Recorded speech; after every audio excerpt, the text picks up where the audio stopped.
నిర్లక్ష్యపు ధోరణి, దేవుడిచ్చిన సేవల గురించి నిర్లక్ష్యం, దేవుడిచ్చిన వాక్యాల గురించి నిర్లక్ష్యం, దేవుడిచ్చిన బాధ్యతల గురించి నిర్లక్ష్యం, దేవుని మందిలో దేవుడు మీకు ఇచ్చిన ఆధిక్యతను గురించి నిర్లక్ష్యపు ధోరణిలో ఉన్నాడు. వాళ్ళు కూడా ఇచ్చిన వాళ్ళకు తెలియదు తిన్నారు.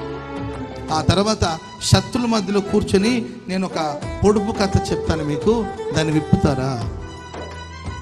ఒక పొడుపు కథ మీకు తెలియచేస్తాను, దానికి నాకు భావం చెప్తారా? ఆ పొడుపు కథను విప్పుతారని. ఎవరి దగ్గర?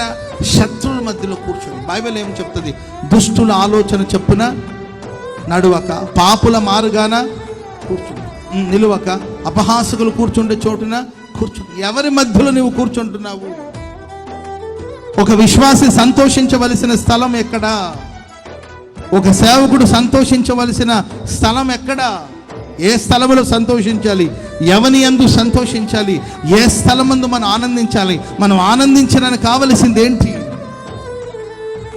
లోక సంబంధమైన కార్యక్రమాల, లౌకికమైన మనుషుల, అపహాసం హేళన చేసే మనుషుల మధ్యలో కూర్చొని కాలం గడుపుతూ వచ్చాడండి.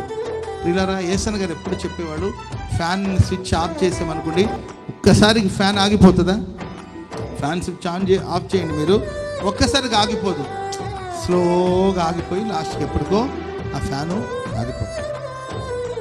విశ్వాసయాత్ర కూడా దేవుని కృపకు దూరం అయిపోయామని వెంటనే కనబడకపోవచ్చు, అర్థం కాకపోవచ్చు.